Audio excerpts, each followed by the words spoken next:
Hi again. Now we'll talk about a new C++ concept, references. We'll be able to do a comparison with pointers in C to explain what it's used for and why it's not replacing pointers. It's one more thing to learn. Yay, we're happy.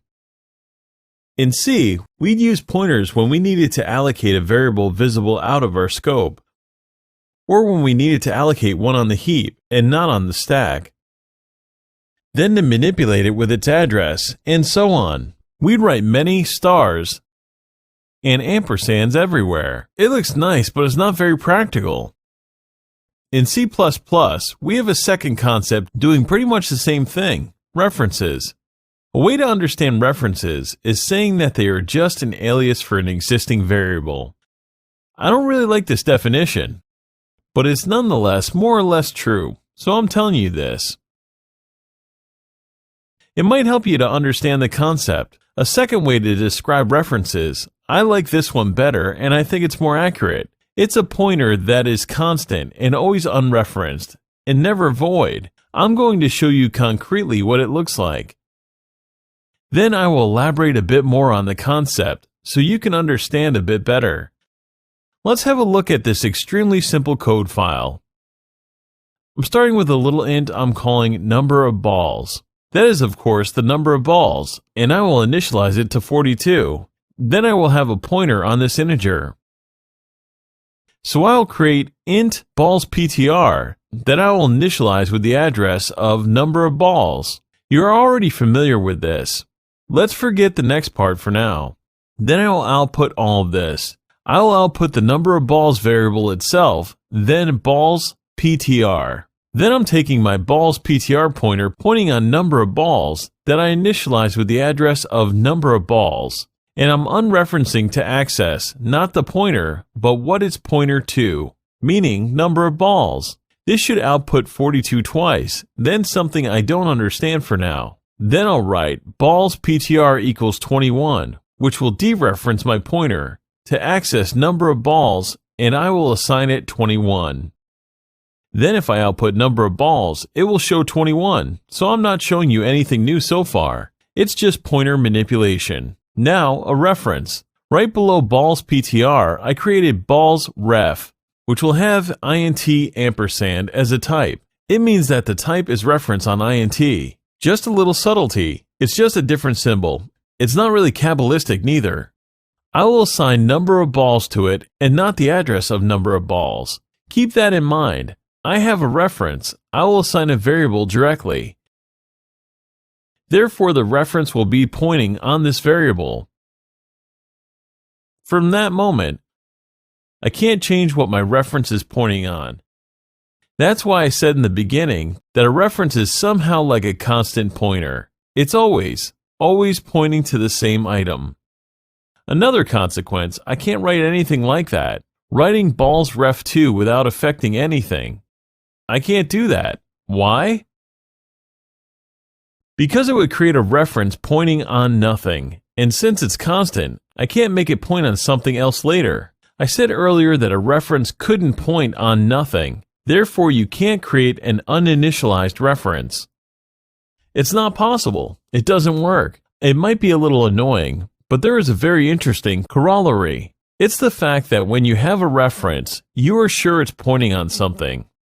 It's not pointing on 0. However, you can't be sure that has been allocated won't be unallocated at some point. If you acted like bad developers, however, you are sure it won't be pointing on a memory zone. You're not allowed access or something stupid like that. Then how do we manipulate references? How do we use them? It's super easy. Let's get back to our output. I output number of balls. I output ballsptr, and then I output ballsref. You can see that I don't have to write anything like star or ampersand or anything stupid of this kind to say that I want access what is pointed by the reference. I use it directly. Why? As I said earlier, a reference is like a dereferenced pointer. Again, dereferencing a pointer means writing star in front to say that we are interested in what is being pointed and not the pointer itself. That's what dereferencing means. References don't need to be unreferenced. They always are. As I said at the very beginning, it's like using an alias. Ballsref is like an alias for number of balls, At any moment, ballsRef refers to number of balls and not itself. As we change it, we don't care at all. So I'm outputting number of balls 3 times, once using the variable itself, once using the pointer, and once using the reference. Great, it's nice and practical. Similarly, if I want to assign something to what is pointed by ballsRef, I just have to use ballsRef and not ballsRef, and not star ballsRef, ampersand ballsRef, nothing of this kind. I just write ballsRef equals 84. Therefore, if I output number of balls, it will show 84. I'm now going to compile and run code to show you that I'm right. It should read 42 3 times, then 21, then 84. Let's go. Let's compile. And run. 42, 42, 42, 21, and 84. Okay? It's magnificent, looking very good and cute. Now this is the second concept about references, passing parameters by reference. So far I was able to use pointers as function parameters. You're already familiar with this. Now I can also use references the same way. So here I did 4 little functions that will manipulate a string that is either passed via a constant string pointer or a reference on constant string. I will use all 4 in my main. First, I'll have a string saying, I like butterflies. Because I do like butterflies a lot. Butterflies look good. I'll output this. Then I will pass it to byPTR brackets. By passing its address, byPTR brackets will append to it a little piece of string and ponies. Then I will call byConstPTR brackets, which will just output the whole thing. This should read like, I like butterflies and ponies. Then I'll reset my string to, I like otters, because otters are cool too. I'll output this, then pass it to byRef brackets, then to byConstRef brackets. ByRef brackets will add and ponies, and byConstRef brackets will output exactly like above. So take a look at the syntax. The only difference between byPTR brackets and byRef brackets is that instead of passing a string pointer, I'm passing a string reference, exactly like we did last time. Awesome! Then byConstPTR, string contest pointer, and byConstPTR, string and const.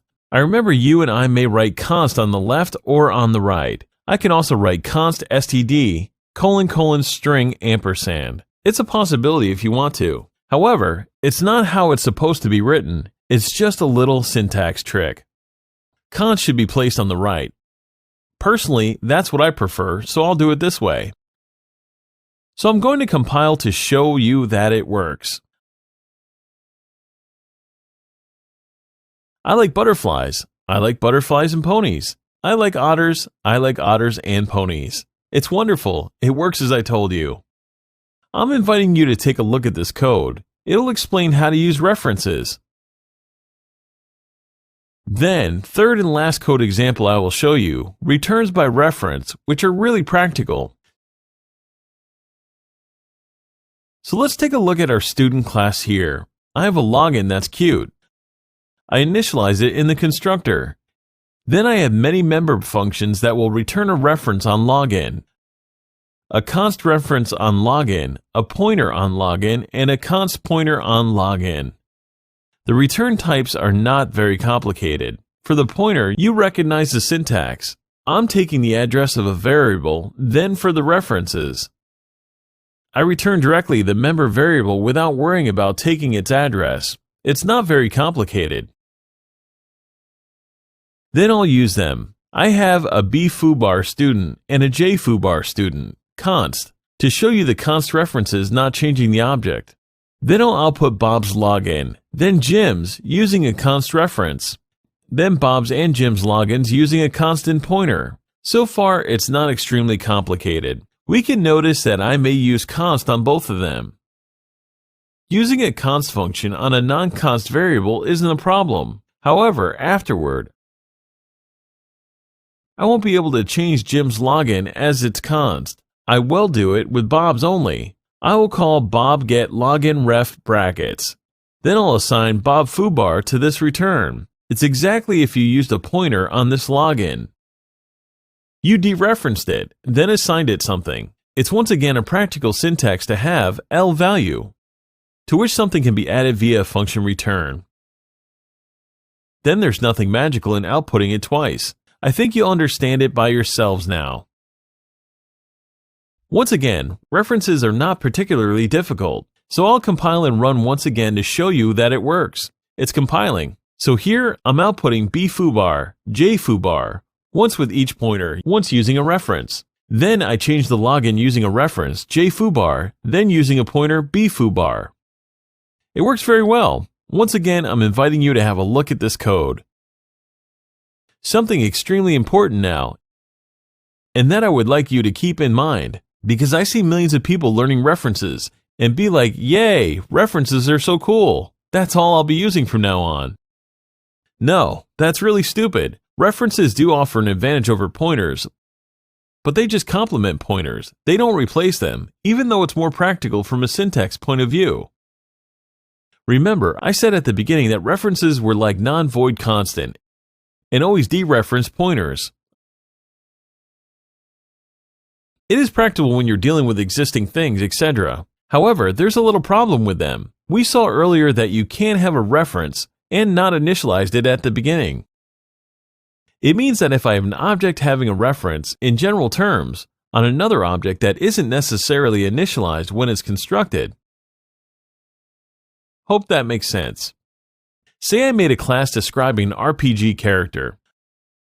I will make a character class, and this character may have a weapon or not. I'll have a weapon that won't always be here.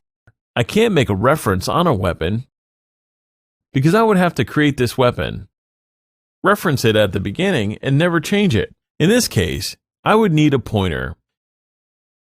Using a pointer, I'd be able to point on something that doesn't exist at the beginning, then point on a new weapon.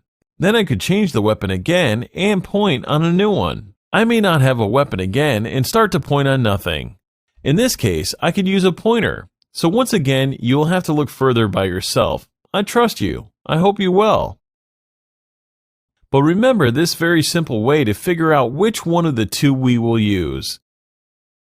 If at some point it shouldn't exist or if it should change, I use a pointer. If it should always exist and never change, I'd use a reference. On this note, I will let you focus on what I just showed you. Have a look at the references to better understand how they work, and I will see you later in the next video.